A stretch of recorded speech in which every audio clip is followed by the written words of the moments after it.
Welcome to the Loudoun Scrapbook, a program devoted to special people and places in Loudoun County. We will find them often, but not always, tucked away from the thrust of development and the new look in Loudoun. People and places who have remained relatively unchanged to this point. They will give us a chance to look back at Loudoun life. The lifestyle has been built around cordial people, small towns, rural living, agriculture, the horse, and a sense of history. For generations, Loudoun people have viewed themselves not only as landowners, but the caretakers of the land, responsible for preservation and perpetuation of the land and the natural beauty that newcomers find so breathtaking throughout the county. Their responsibility, as they see it, is to continue this legacy to hand down to their next generation. The awesome reality now is that due to proximity to the metro area and all of its economic and development pressures, people find themselves possibly the last generation to preserve the land and the way of life as it has always been. Before all of these people and places are lost to wave after wave of planned communities and shopping malls, we are going to visit them. Loudoun Scrapbook has traveled north on Route 15, then west on Route 672 to the northernmost town in Loudoun County, Lovettsville, the German settlement. The Lovettsville area is bounded on the north and west by two natural boundaries, the Potomac River and the Short Hill Mountains, which have influenced the development of the region historically. With the signing of the Treaty of Albany in 1722 by the Governor of Virginia with the Iroquois nations, some 60 German families may have been encouraged to settle in northern Loudoun around 1732. The rural village was called Thrasher's Store, then Newtown by the people of the area. It was not until 1828 that the town's name was officially changed to Lovettsville. The town grew and businesses prospered through the years until the war between the states. During the war, Lovettsville's location near a strategic crossing point on the Potomac subjected the residents of this region to suffering inflicted by both North and South. After the war, Lovettsville residents began to rebuild their lives and farms. In 1898, a new toll bridge was built across the Potomac to Berlin, now Brunswick, Maryland, to replace the bridge which was burned at the beginning of the war. Very little changed in life at Lovettsville from post-Civil War days until America's entry into World War I and the advent of electricity in 1926. The horse and wagon era was still the way of life at Lovettsville, which had a harness shop and a livery stable. Events of note in Lovettsville in the early decades of the 20th century were World War I, the flu epidemic in 1920, and a fire in the center of town in 1923. Hard times in the 30s, and World War II, where every Lovettsville family had at least one near relative in military service. Today, Loudoun Scrapbook is pleased to visit 4 Lovettsville citizens who are descended from the original 60 families. At George's Mill, we will visit with Miss Esther Johnson, a granddaughter of Samuel George, builder of the present stone house at George's Mill in 1867, and Eliza George Myers, who is a great-granddaughter of Samuel and Eliza George, and a granddaughter of William and Isabel McKimmey, who lived at Brookside Farm. In town, we will visit with Mr. and Mrs. Richard Hickman, who live in the house built by Mrs. Hickman's father, Charlie Wire, in 1909. Mrs. Hickman was born in this house and has lived there all of her life. Mr. Hickman served as mayor of Lovettsville from 1951 through 1976. We are pleased to share these first-hand accounts of 20th century living around Lovettsville and treasure the time that we have spent with these gracious people. And so when your mother went down when someone was ill at the McKimmeys to take care of them, she used to ride side saddle? She rode side saddle, yes indeed. And were the women back then pretty good riders? Oh yes, they always had been. I still am. No other way to go. No other way to go. Very good. We went to school. When I went to school at Lovettsville, they did not have school buses. And so we went to school on horseback. And some big mouth told my father, he said, they certainly do run the horses through town. Father says, I'm so glad they can ride so well. Well, did young children ride ponies, and did you just tie the ponies up? Or horses? There was a stable on the school ground for the horses. Oh, and so you just put them in the barn while you went to class, Uh-huh. and then after school you went up and picked up your horse and rode home. But I always liked that. I thought that was really fun that Father would say such a thing. Even he was, that he would agree to think it was great that we could ride so well. Oh, Polly. So now, let's see, the McKimmeys are on your mother's side? Yes, Yes. And so William McKimmey was her father. was her father. Yes. What was her first name? Cecilia. I read about her in the courthouse in the will, when he wrote a will. Mm-hmm. And then there was one Blanche, Pearl, Blanche. Aura. Okay, now Blanche McKimmey was a nurse, was she not? So was Teresa. And I understand that Blanche McKimmey was the nurse who took care of Bat Masterson just before he died. Sheriff Bat Masterson. I would like to tell you they took care of more outstanding people. Well, they were good nurses, and they did a terrific job with it. I know when we had scarlet fever, they did too good a job. We had to stay in bed, and when they got downstairs, we would get up and visit each other upstairs. And they'd catch you and run you back to bed? Oh, we were too sly for that. We heard the door open that came up the upstairs hall, and so we would get back under the covers in our own room and pretend to be asleep, I guess. Well, I remember when Blanche McKimmey passed away, they did an obituary, and they said that she was born at the house at Brookside. Yes. Right. Uh-huh. And that's over there near Taylorstown. Yes. Right. And so did she nurse only in this area, or did she? Oh, she was a nurse at Garfield Hospital. She came out, and there was always doctors who wanted the nurses for people, and Tress and Blanche McKimmey were always nursing or taking care of somebody, unless they just decided they had to have a vacation for a little bit, you know. Is that right? Yeah, they were well. Anybody up here wasn't it typhoid fever, a rash of that, I think they took care of a number of people. And then down, they were connected with the hospital. Mm-hmm. During the First World War, wasn't there a big epidemic of maybe it was typhoid? I know we had scarlet fever at home. My sister and I, my older sister, Edna and I. And Edna was in one room and I was in another. And of course we were supposed to stay quiet, but that wasn't exactly our nature. And so we'd go back and forth and visit each other and go over and jump in bed with each other. Well, listen, tell me about your earliest recollections of Lovettsville.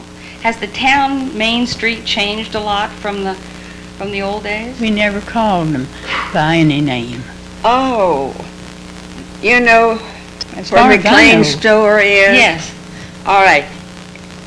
Right across the street from that was the post office, right?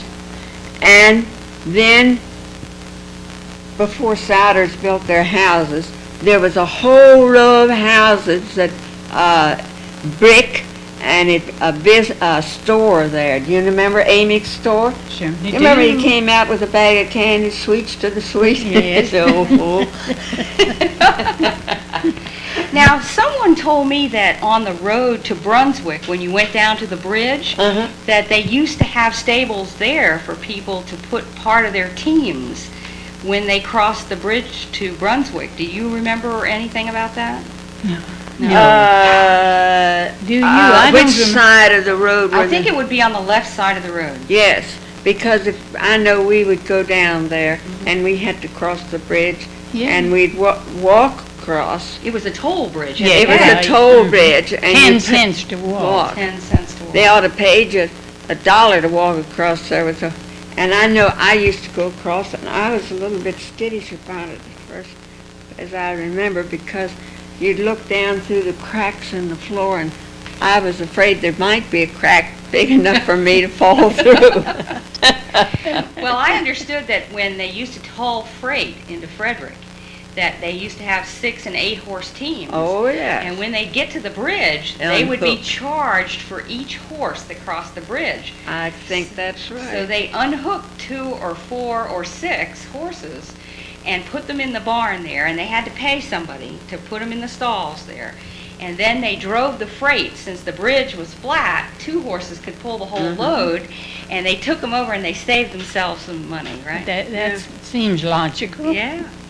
How long did it take to go to Frederick in those days, would you say? I was too young to bother about what time it was. Because it was an adventure, right? Yeah, yeah. Riding the train. I went over there to have my tonsils taken out and so forth and so on. I remember having to do that. Now, when you all wanted to go shopping to a bigger city, I read that people in Lovettsville tended to go to Maryland, to Frederick, rather than go to Leesburg. Is that Well, right? Leesburg right. didn't have anything, not much more than Well, I think it was a matter of roads. Uh-huh. They were muddy, and you couldn't get to Leesburg from here half as easily as if you went to Frederick, because they had the hard roads. Oh, I see. Oh, you mean that in those early Macadam times, days. the road from here to Leesburg was dirt?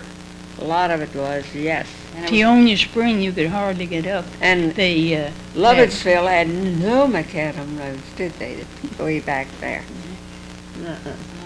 So actually, it was an easier trip to go to Frederick, Yes, right? to get there. And better yes. stores. Yes. Yeah. We'd go there. I remember going in there in a Model T Ford years ago. My father. Hill. That was a big deal. If you could make Steiner's Hills, you were doing great. And how fast did they go? How fast did the car go, would you say? You could get them up there, but felt like you were going rather fast. Well, you could go more than 30 miles an hour if you knew how to drive well.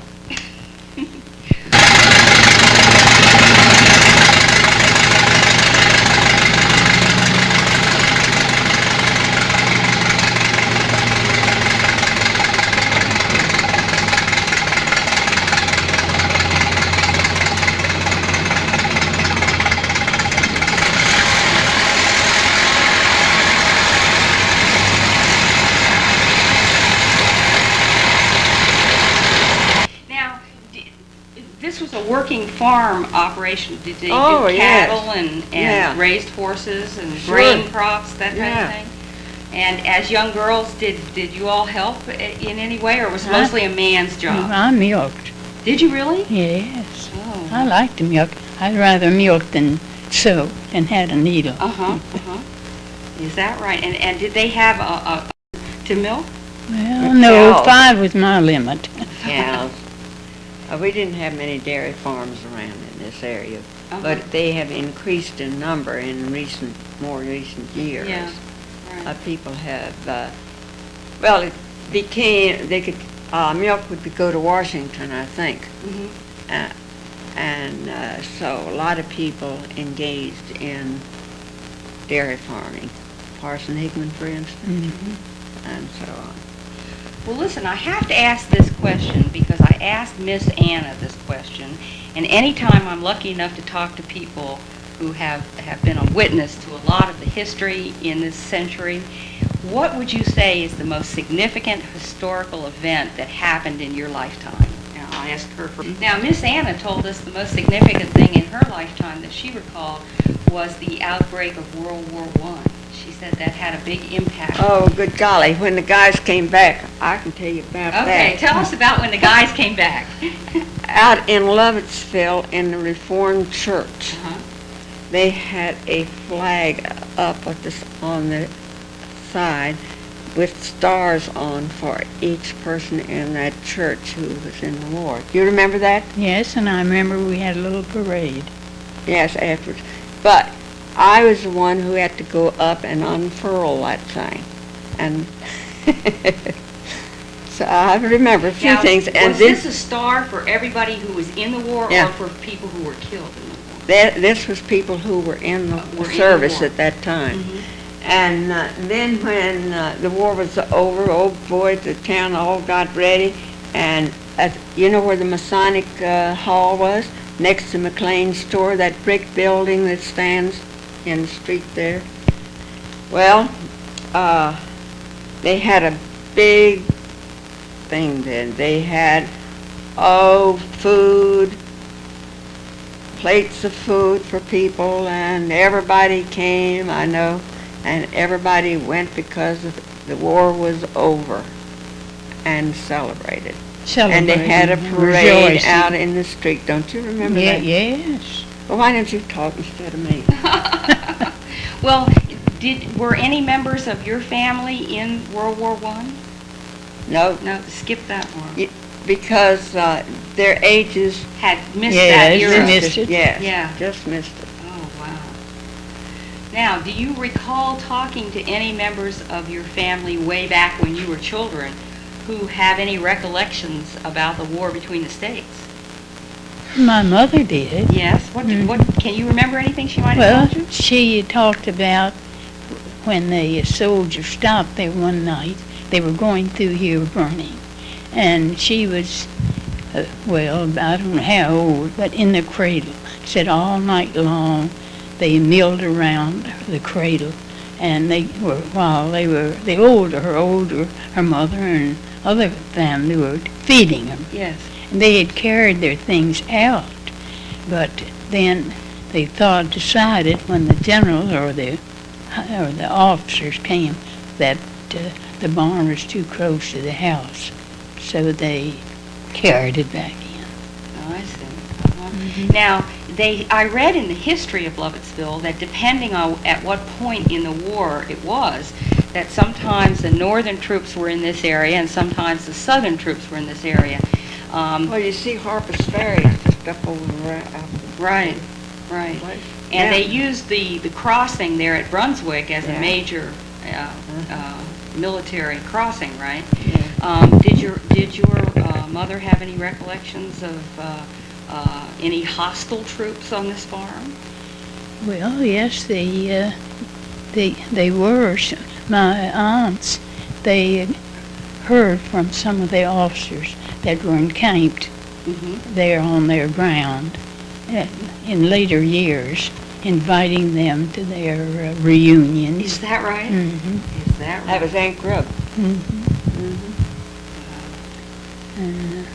So they were friendly with them. there, Uh-huh. and They probably got together like an old soldiers' reunions then, right? Yeah. Right. Well, how about during Lovettsville during the era of the Second World War?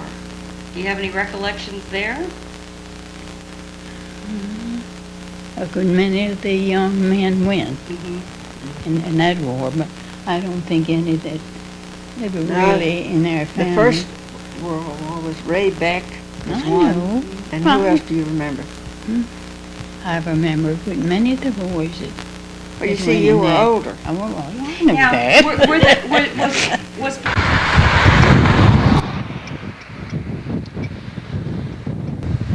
Well, we're with Mr. Hickman, who is the ex-mayor of Lovettsville, and we've been visiting Lovettsville here from the time of the St. James Church show till now, and I'm wondering if you could give me an idea about this town in its early days. For instance, I assume most of the people were involved in agriculture. Is that right? That is correct. This was an agriculture section, corn, wheat. Not too many soybeans. They've just come about more recently. That was the main crop, really. And in Lovettsville area, they used horses for many years into the 20th century, didn't they? Oh, sure. Tractors began to put in their appearance maybe in the 1920s, and near as I can remember, although we never had one. Well, now, early on, didn't you tell me something about livestock being delivered at Brunswick, and how was it delivered to the various farming areas? It would had to be driven. Oh, there were a few trucks, you know that, but it had to be driven. In other words, back in the 1920s, I used to live in Hillsborough. I know that we have driven a flock of sheep, well, let's say maybe 20, from Brunswick to Hillsborough over the roads. That was the way of transportation then. And you served as mayor of this town from 1951? 1951 to 1976. Can you tell us something about the street lights here? Back when we were first married and I came to Lovettsville, we had street lights, very dim of course, and the townspeople used to pay the household 25 cents a month for I don't know how many years, until the Board of Supervisors decided that somebody had to be responsible to answer to any complaints. So the town charter was reactivated in 1949. And so shortly after that, in 51, you became the mayor, right? In the mayor. I was on the town council 49. Mr. George Grubb, I think, was the first mayor back in my time. Before that, it ceased to be a town, but it had always had a charter. I see. And so once you took over, was that a paying job? We served, the mayor and the council and the recorder served until 1968 without any remuneration whatsoever. It was a civic duty that we felt that we had to do for the good of the town. Now, today you're retired and you're living here right on the Broadway Street in Lovettsville, and I understand that you do some woodworking. Could you tell me something about that? Woodworking, I had to have some hobby. Don't ask me why, I don't know. But I always liked to work with my hands. So I just drifted into small stuff, mainly toys and things, nothing large because I don't have space to do that. But you still have a fairly good-sized garden, isn't that right? Do quite a bit of gardening. That's just a way of life. Well, let me ask you, in your lifetime, what would you consider to be the most significant historical event that has happened? Think about it a minute if you have to. Where? What do you mean? Anywhere in your lifetime.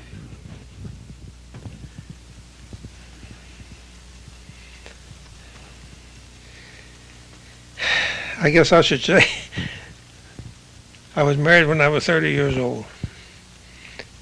And I've often made the remark, with the right person for 50 years, I'm sorry I wasn't married sooner. Thanks very much. Mrs. Hickman, I understand that this home was your family home and you were actually born in this house. That is right. I was born here and I've never lived at another house. Is that right? Was your father employed in this town? Yes, he was a harness maker and made all the harness for the farm, not all of it, but a lot of the harness for all the farmers around. And they often told me that when there was a sale and harness was put up, they'd say, "Did Charlie Wire make that?" And if he did, they'd really bid on it. So that answered pretty good for him. And his shop was right here on Broadway, is that right? Yes, almost down to where the store is, about 3 houses back up. And it has been, I don't know why it disappeared. Just nobody used it, I guess, and they made that into a yard then where it was. Now, this house also is kind of famous because it happens to be the first house to receive electricity. Is that right? That is right. On Monday morning, I remember my mother was busy washing as usual on Monday morning, and somebody came to the door and said, "Ms. Wire," and she said, "Of course, yes." Said, "Well, we're here to wire your house." And that was the first one. And what year was that? 1926. 1926. And you taught school in this area. Can you tell me something about the schoolhouses in those days? Well, I started out at one-room school down at Taylorstown in 31, fall of 31. And Then I moved on to another one-room school, which was Tankerfield, just up the road a couple of miles closer to Lovettsville. And I was there 2 years. And then and we closed it because family moved away. One family moved away with 6 children, and I ended up with 7 children in all 7 grades. So they closed the school. And then I went on up to what was called George's Mill, which was really woodland. And I was there for 2 years, and we closed that one. Now, George's Mill, we visited Miss Esther Johnson there, and I understand that there is a relationship there by marriage. Can you tell us about that? Well, her older sister married my brother. And, of course, and the funny thing about it, I don't know how it happened. My brother's name was Lamar, and her name is Esther Lamar Johnson. Why, I don't know. Never did find out the particulars. How come she had that family name? Now, I understand that you preserve a lot of your garden vegetables. Tell me about your tomatoes now. Well, we raised quite a few tomatoes. This year I did most of it into juice. And I think my husband and I counted it was about 40 quarts, maybe more than that, of tomato juice that I made. Of course, I freeze lima beans and corn, but I always still can my green beans, and well, whatever we have, we put away. Can you tell me how Lovettsville differs today from the Lovettsville that you remember in the earlier part of the century? Well, the only thing I can remember that was very much different then than now is that we had 3 stores. We had a millinery shop, the lady that made all the hats for the ladies. We had a bank. Of course, we have one now, but we were without a bank for many years. And then we had a jail. And we had our own, well, they always call it the movie house. Had a moving picture house here in Lovettsville. And we had our high school. And so things have really changed, both for the good and the bad, I suppose. But it has changed. More people moving in. It seems that a lot of people from Lovettsville work elsewhere. Is that what we're seeing? That they come to live here but are employed elsewhere? Yes. Well, there's just nothing here that would attract any young person. And most everybody works in Washington or down that way, and they ride the commuter train. And then they're back in. I guess they'd say Lovettsville is becoming a bedroom community right. now in later years. Okay, thank you very much for letting us come to visit you today. Very glad to have you.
And again in the 1800s, but these structures did not survive to the 20th century. Due to the age and condition of the brick church built in 1819, the congregation decided to erect a new church on a lot in town. And in 1901, another brick church was erected on Broadway Street.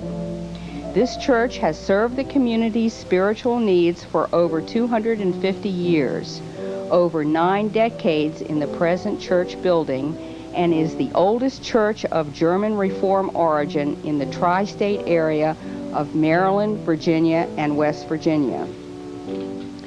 258 years after the founding of the church in Lovettsville by the early settlers, we have come to visit the town, the church, and its parishioners, some who are directly descended from the original 60 families, to see how this church has remained relevant in the last decade of the 20th century, a hub in the community providing for the needs of its people today. Well, we're here at St. James Church, the United Church of Christ in Lovettsville, Virginia, and we have with us the pastor, Roland England, and we're here to talk to him a little bit about this lovely old church and some of the history of this church. Roland, when did you first come to this church? I actually came in the summer of 1970 on 2 Sundays to fill in for the pastor who was on vacation. At that time, I was a student in college, and I came as the pastor of the congregation in the summer of 1974, actually on a part-time basis, as I was still a seminary student. And I completed my year in seminary in 1975 and became the full-time pastor here in July of 1975. When you filled in as the summertime pastor, did you have a feeling about this community and that you might come to settle here? Well, my wife Nancy and I liked the community and the congregation, and it's similar to the area that we are from up in the Shenandoah Valley. So we felt really good about the area and about the people. And it felt like the kind of place that we'd like to put down roots. And I think after 21 years, we can safely say you've put down roots here. Yes, that's certainly true. Can you tell us something about how this church became a United Church of Christ? Now, I understand that originally this was a German Reformed church founded almost at the time when the town was founded. Could you give us a little capsule history of how the church has evolved to a United Church of Christ? As you mentioned, Lovettsville is a German settlement, and the first settlers in this community were of the Reformed faith, and the Reformed and the Lutheran churches shared a kind of a common theology and background in Germany and Switzerland. And so the early settlers in this area were of Reformed faith, and then later many of the German Lutherans arrived. Now, in regard to the United Church of Christ, the United Church of Christ is actually a union of 4 different streams of the Christian faith. And it's easy in a way to think of it geographically. The German Reformed people came in the eastern coast through Pennsylvania into Maryland, Virginia, North Carolina in the 1700s. In the 1800s, another wave of German immigrants came into the Midwest, and those folks took the name the Evangelical Synod for their kind of overall governing body of the local churches. And we're all familiar in some respect with the Pilgrims and the founding of New England.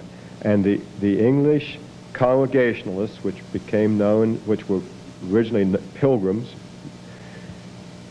the United Church of Christ traces its roots back to the Congregationalist churches in New England. So that's kind of a northern strain. And then there was a group of Christians who took the name Christian, which grew out of the revival meetings and the revival traditions of the early 1800s.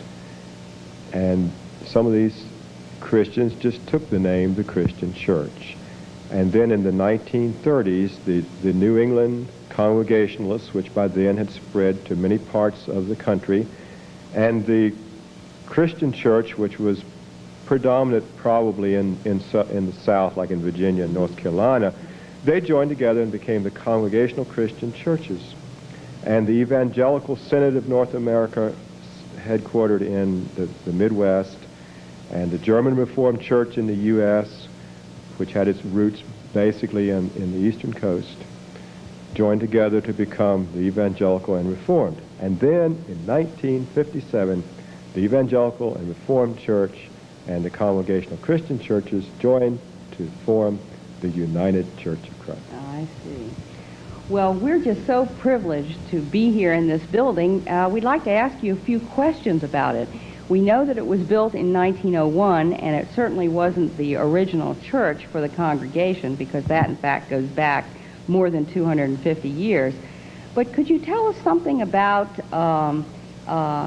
the building of this church here in town? Well, this building was erected in 1901 and 1902. And prior to that, the congregation worshiped in a brick church which stood in the old cemetery outside of town on the road towards Point of Rocks. Prior to that, and that building was built in 1819, and prior to that there was a log building, and prior to that another log building which was used as a school as well as a church. But the church relocated because they needed more room, and the old brick church was in need of repairs. So they bought a lot in town and built the church here. Can you tell me, I understand that during the war between the states that the church possibly might have been used as a headquarters for troops and also maybe even a hospital. Have you got any information on that? Well, there's kind of a tradition, I think, in most of the churches in this area that they were used as hospitals, and we think that's probably true of the congregation here, that the building would have had some use as a hospital.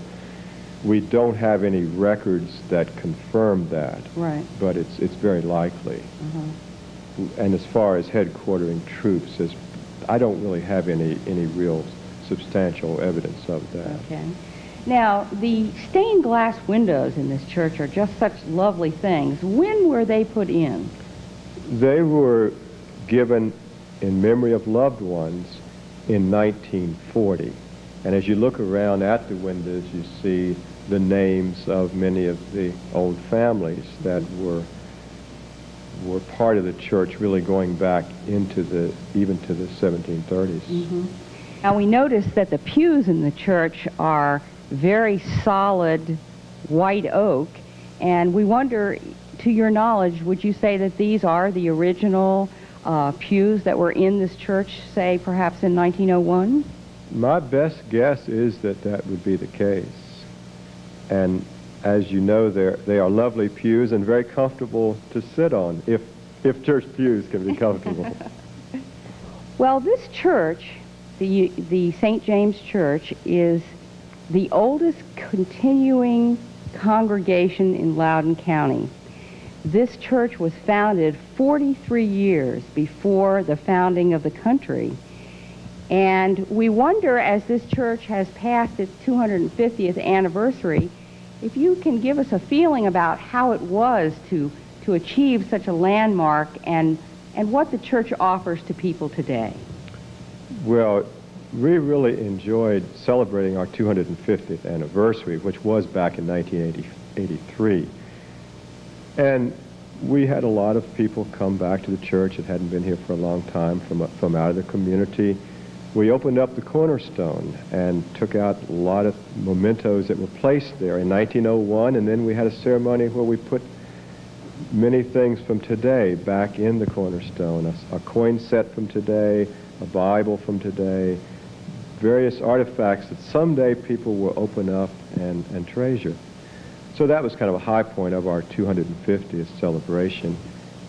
And I guess as a congregation, what we try to do is to create an atmosphere where people really feel they belong, and where people have a sense of freedom to believe and to worship according to how it meets their needs. In other words, I guess we don't have any strict doctrine or beliefs that one has to adhere to. We try to, I would say, to create a climate of openness where people feel the Spirit of God, where they can feel that they have something special to offer, where their gifts can be appreciated and shared with the congregation. Mm-hmm. Well, listen, we want to thank you for letting us come and visit. This has been a real honor for us, and we're going to enjoy our visit with your parishioners and some of the older members who can't come here to visit us. Thanks so much. You're welcome. Well, we have with us Fred George III, who is a direct descendant from the George family that settled here probably around the 1720s. Can you tell us something about the family and how far? We have a window here that is John George. Now, he is your... He's my was my great-great-grandfather. Mm-hmm. The Georges settled here around 1732, as far as we can tell. There was a John George, and John George had a son, John George Jr., and then there's Samuel William, and then John Ebenezer, which was this fella. Do you have any early recollections of some of the older folks in the family? Not of that old, because they're gone way before my time. But stories have been told about this fella here. He must have had a pretty good personality, because he was missing some fingers off one side of his hand where he got him caught in a mill or something down the road here that our family operated. And when some of the younger people in the family asked him what happened to his fingers, he would just tell them that he got hungry and ate them off. So that's a pretty good indication that he had a pretty good personality, or some fun about him. Have you been a member of this parish all your life? Well, our family's always come to this church, and I'm real proud of this church, and I feel part of it, and I am a member. I have my sons here with me today, FL the fourth, and Reese, and my daughter Ashley. She's here also. And I want to bring them up with this feeling of community here in Lovettsville within this church. Great. What brought you to this parish? Well, my husband's family came here for many years. So when I married him, this was naturally the place to come. I came from Percival, where I was an Episcopalian, and the service here was very much like the Episcopal service at that time. And I understand that you played the organ for some years? Yes, I retired after 26 years. Oh, my. Well, thanks for being with us this morning. Thank you.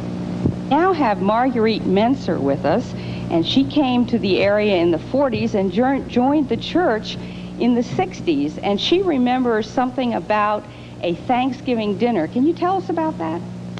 Well, the Thanksgiving dinner was put on by the Mite Society, which was the sponsor of the church, and our Thanksgiving Day dinners was what carried our church through. We had them at the school, and everyone in the church took active part in it, and we worked mighty hard to carry that through.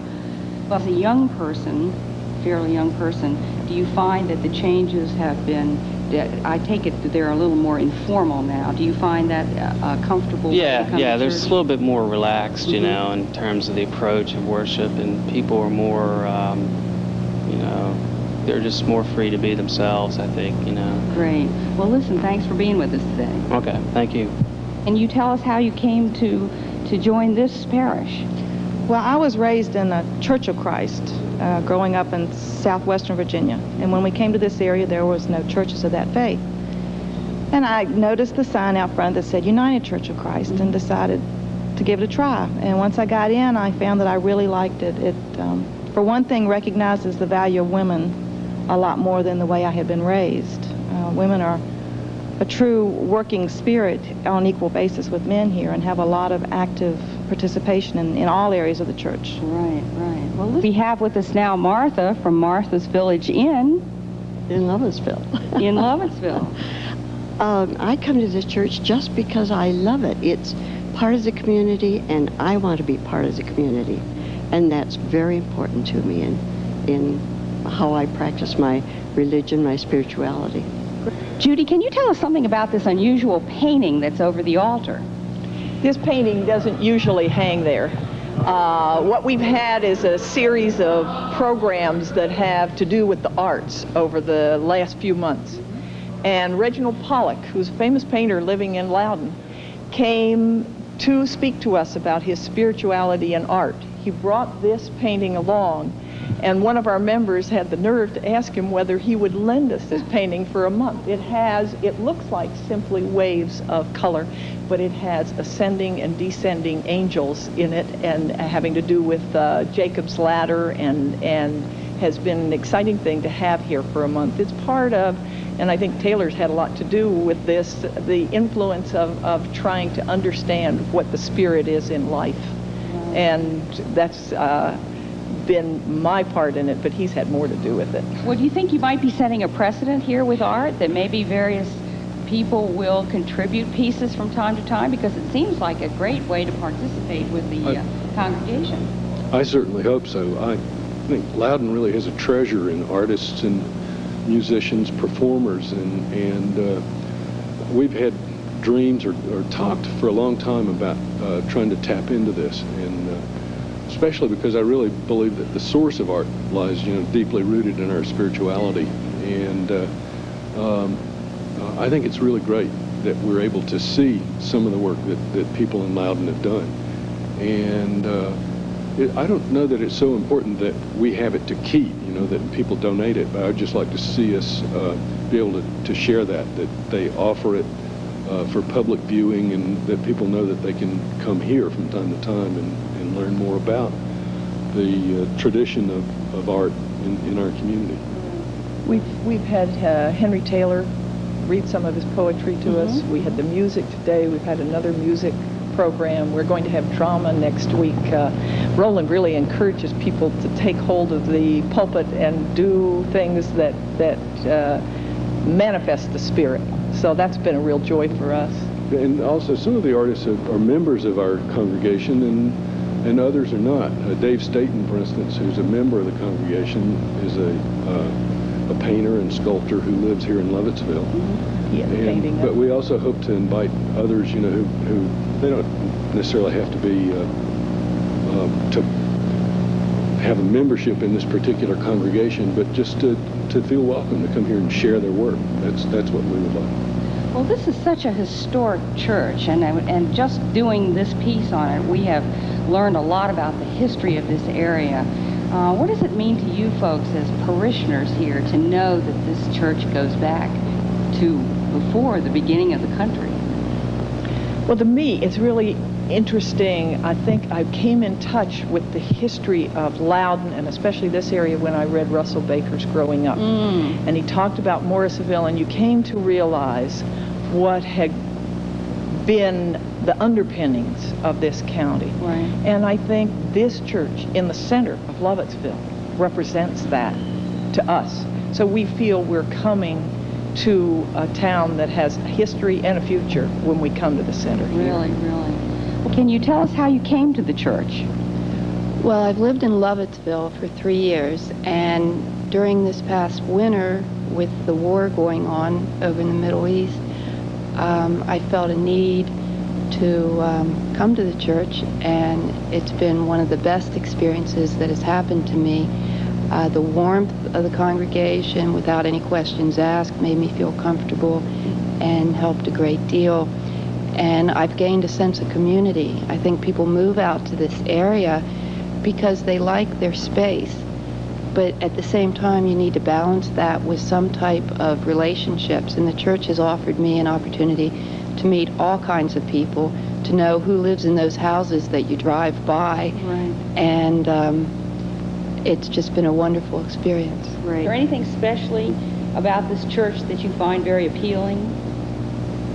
Well, the thing that makes me comfortable here is that you come as you are. You don't have to feel like it's not very formal.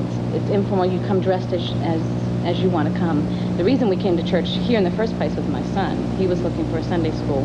He knew Mrs. Conover, was teaching his age class, and so that's what started us coming. Okay, great. And you've been coming over 10 years, right? About 13 years, ever since we moved to Lovettsville.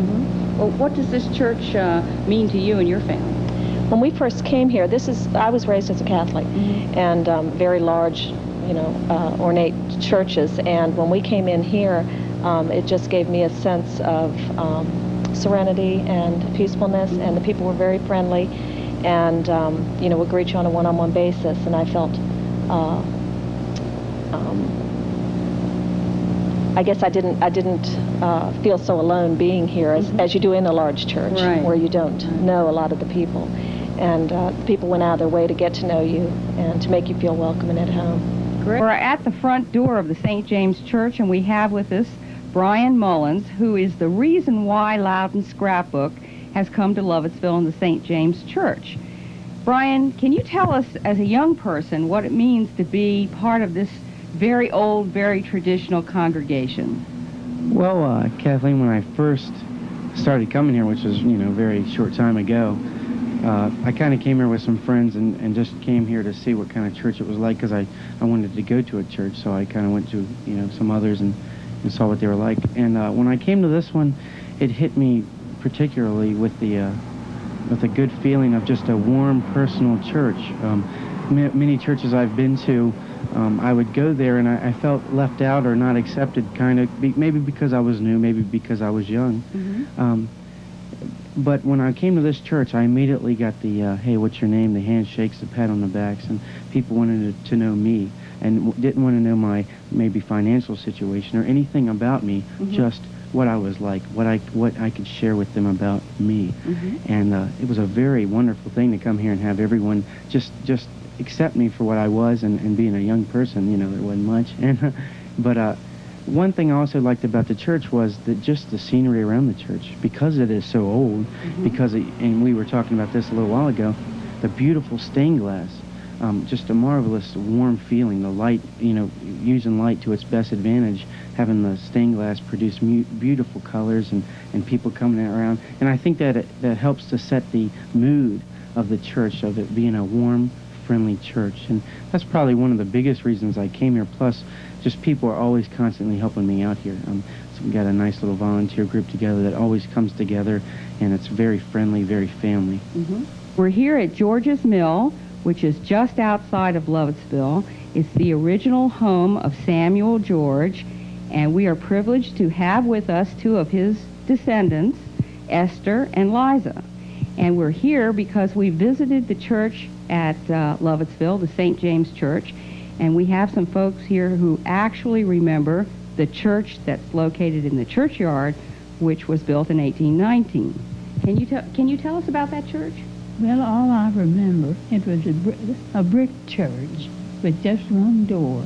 But what I remember more about it is that from the gallery where children did sit, I looked down, and on the right side in the aisle were all the men, and on the left were the right.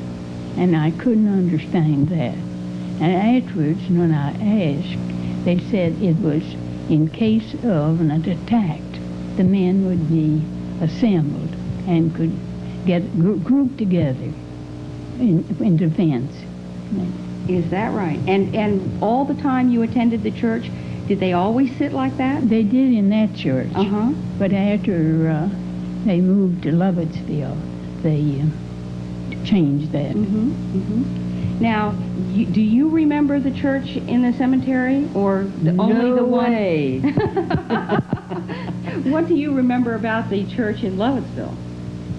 Well, I went there to Sunday school, and I still go to the Reformed Church in Lovettsville when I go to church. Do you remember when the church was built, when it was under construction? Yes, I do, but don't ask me the date. And that church, all the members of the community at that time were pretty much members of the church also, right? There was the Lutheran church. Oh, there was. And there was the Methodist church. And so we had a very good congregation. We had good people in our church.